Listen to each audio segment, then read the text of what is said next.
This is Peah Daf Yud Aleph, Yerushalmi Peah Daf Yud Aleph, in the Art Scroll Vahoda edition, which it corresponds to Vav Yud Aleph at the top, because we're starting from the Gemara, which is the third line on Yud Aleph Yud Aleph, in the Art Scroll, and the first line on Vav Yud Aleph in the Vilna. And this Gemara is talking about noting Peah Mitchilas instead of Emtzah. Part of the Mishnah, which says you give Peah from the beginning of the field and from the middle. Rabbi Yosef Shem Shimon Lakish said, "V'kutz rechem, ma tamu lomar liktzor." So the pasuk says, "V'kutz rechem es kitzir atzchem lo skal pias lechol liktzor like kitzir chol lo slakei." So it's ready to be kutz rechem. What does the word liktzor right around the pasuk mean? El afilu yeshlo.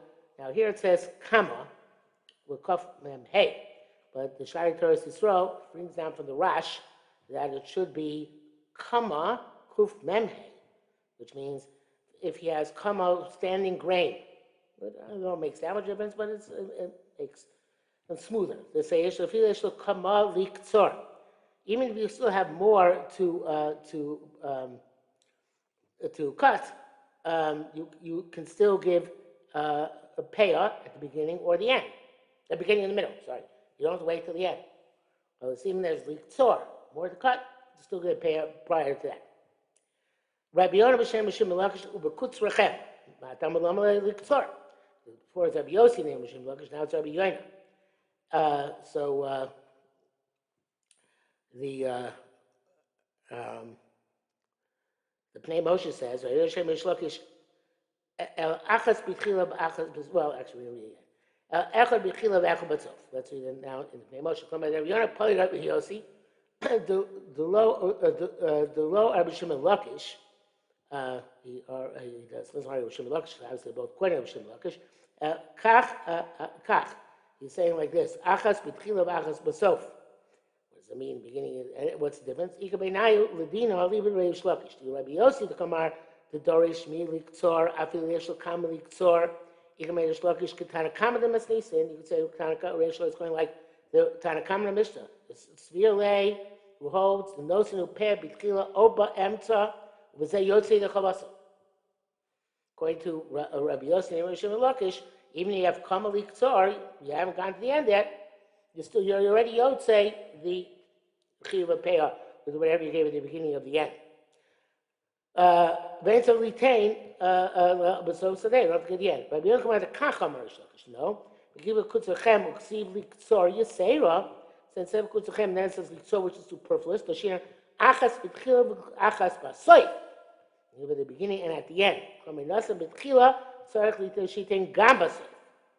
The Zeh Rabbi Shimon Tzarech B'Ad Shitain B'Sof Kashir.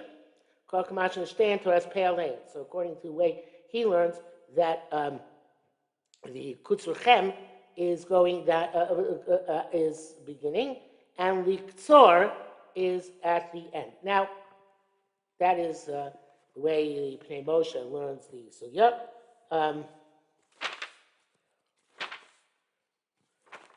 The Kavanaki has a very different girsa. His girsa is no, sorry, that's the next line. Sorry, apologize. Never mind.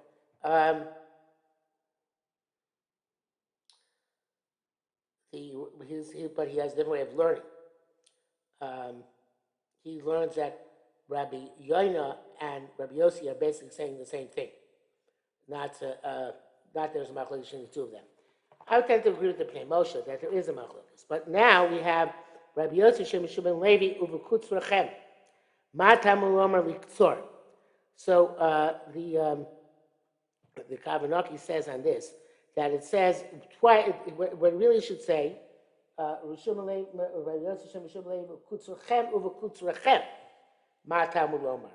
says twice in Torah kutzurchem and tzirasachem. One at the beginning of Parshas Kedoshim, one at the beginning of Parshas Em, and one Parshas Emor, one which is adjacent to the Parsha of the Oim and Shtei Lechem. And the way he learns is coming to tell us that even Ksiras Omer, which is Kachem Mizbeach, even you do that, you have to give Matnos Anim.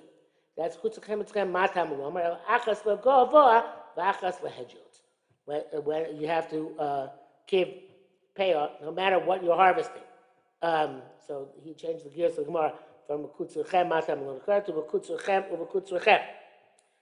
Again, there's whether you're it's a head for a head yield or fair hekdesh, it doesn't matter. You need to give payout regardless. Okay? So the I don't know if anybody where I think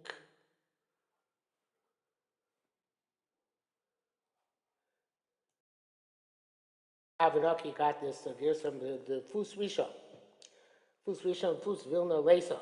So that second Chutzrachem comes from the Fus Rishon, even though the Vilna does not have it.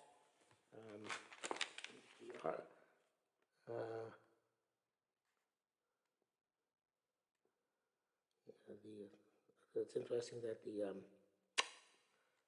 Art Krishin's host does not bring it down.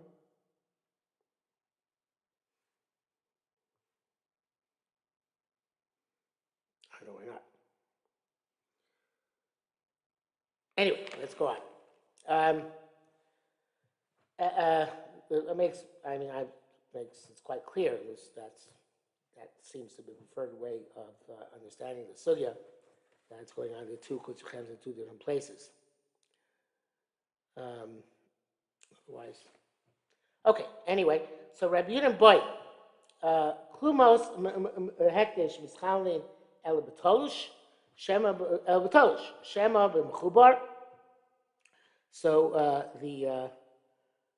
it seems like the Kavanaki's pshat is best, that since the money of hekdesh that they would give to the gizbarim, to the treasurers, were mischalel on the omer, on the cut omer, so it must be that when it was cut, it was still chulin, and it only became hekdesh when they paid for it. So in that case, why shouldn't it be chayv and peah? Therefore, the question is, why do you pass it for? It's a mitzvah pshita. Obviously, it should be chayv and peah because at the time you're cutting it, it's not yet hekdesh. It comes hekdesh when you pay for it, when the hekdesh buys it, right? Again, klumos hekdesh lelim el betolush. The most hekdesh with which you buy it are mischalo and become when they're used to pay for the omer, which becomes kaddish. But at the time you're cutting it, is it holy? And that's what the Gemara is asking. Klumos hekdesh lelim el betolush shema b'chubar. Rabbi Chanina, so Rabbi Chanina said, okay, good question. Shlo tamar, you shouldn't say yaseh. Here the yaseh katzir hekdesh. Shaitor so changes it to, I don't have to change it, but he does change it to kotzil gavoa. That you shouldn't say that somebody who's cutting from his field grain to make them hekdesh for the omer. Kiktzir, here it says hedyot in the Gemara, but it should be hekdesh, and that's the shaytor. So it's changed and it makes a lot of sense. You shouldn't say that it should be partly because it's going to become hekdesh. That's you need the pasuk to tell me. No, it's b'kutzurchem. Since at the time you're cutting it, it's hedyot. Even though it's eventually going to become hekdesh, it's still chayav in peah. The way the Kavanaki learns it, he keeps the girsa here. Cuts your hedyot, and it means that drasha is not coming to actually talk about the omer at all. It's talking about a kama, standing grain, kufmem hay, which is made hekdesh by the owner, and then the gizbar cut it down, and then we redeemed it, and that is potter.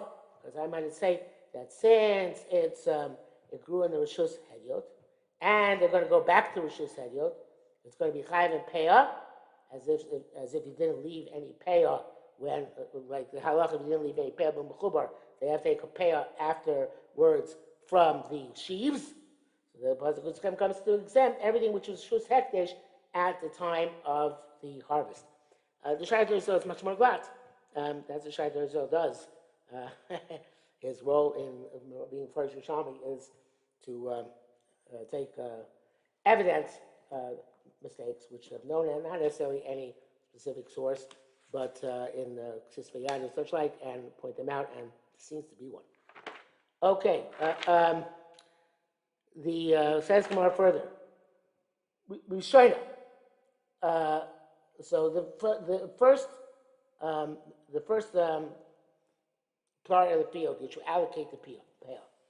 So the Gemara has a hamina now that it belongs to the aniyim, but it's not part from Shumas and Maisus. So Mao. So what's the status? Is it part of Shumas and Maisus or not part of Shumas and Maisus? Mimadatani raised a payoff. It's certainly tamed b'shir b'sop kashir. From the fact that what the Mishnah says is it's peah, and you have to get in the end a shear. Hadamra kachim shum peah. It is kodesh because of peah. It does become peah. Therefore, it's exempt from shumas and just like any other peah. So now the Gemara asks, okay, you have to give kashir kol sadeu, right? So I'm sorry. That says in the Mishnah you have to litem basof kashir. Okay, what's the shear? Ma'u, kashir kol sadeu is like the shear of the entire field, or kashir hamishtayim, like the amount which is still left, which you haven't given yet. So let's see the Ridbaz. Peirush, im tzorech litain besof al kolas le'afil chel peah shnasa b'tchila, so you litain peah aleh. You have to get peah on the entire field, including what you already get peah on. Or lav dafka l'ashar tzich litain odapam, or maybe you don't have to give it again. You don't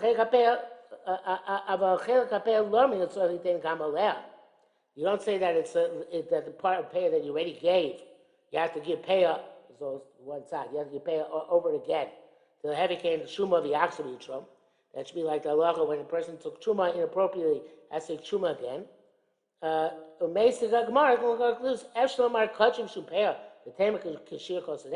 can't be that way. Okay, so that's what Gemara says. Let's go on to that. So Efshel market kosher mishum peah, that the original part which you just saw and we brought a proof for that's kosher peah. The tema kashir kosher day when you're going to say you take up peah in proportion to the entire field doesn't make sense. Then so therefore again back to Ribaz. Efshel market kosher mishum peah. The tema kashir kosher day. Peah came in the peah shanasam mitchila kosher mishum peah. Already was kosher peah. How can you pay again? Rash, that was what he learned from the shot in the Ribaz. And the Ribaz learned from the Rash. So let's see again. Inside, as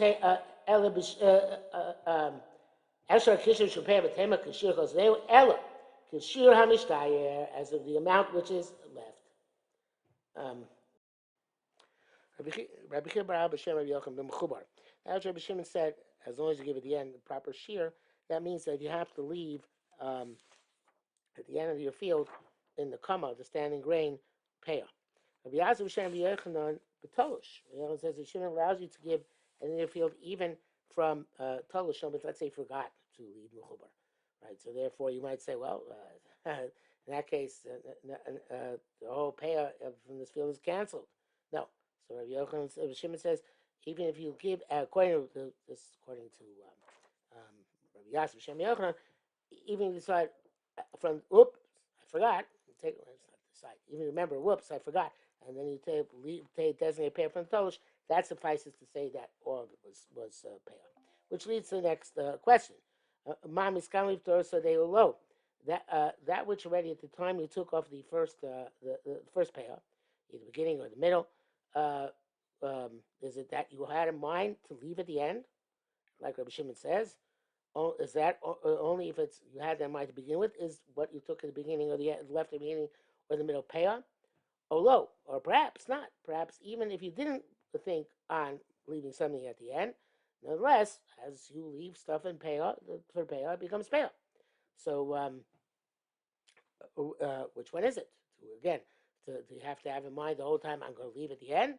Or, no, it doesn't matter as long as you decide at the end to leave. So, Nishmini Medot, let's learn from here. Rabbi Yasser Yechon Lolamu Mosi Polich says you can always add on. Menu Kaim, Kayomi. What are we talking about? Imiskam Liftor Sadeu. If we're talking about that he has in mind to exempt his field, then Kfar Niftar. He already took off more. So he already took off enough. So it must be that Elokeinu Kamen B'She'enu Miskam Liftor Sadeu, even though he didn't have in mind to pater his field. So in other words, if it was again, if it was had in mind to pater that, and Dafka in that case, Rabbi Shimon said that he has in mind to begin with, leave at the end. So what does it mean, Mosef Aholich? It sounds most of the companies means that you seem to be changing your mind as you go along. Not that you had in mind from the beginning. So it must be that the Din of Rabbi Yochanan stated even when he didn't have in mind to leave at the end, as well as in fact in the end he did leave, and that's what Rabbi Yochanan is teaching us when he says even betalush, as long as he left at the end, even when it's already severed from the ground, it doesn't matter. Again, you don't have to have in mind. Question the Gemara was, but you have to have in mind to begin with, leave at the end in order for the Tchilah M to be Peah, or no, it's like you're going Mr. Mafreya when he left at the end, at the beginning, and Tchilah M were Peah, and according to Shimon, and it comes out like you go Mr. Mafreya because it says most of Holech, right? You can always be adding on. So always adding on means you don't have a full plan at the beginning. So therefore, must be even if you didn't have in mind to leave at the end.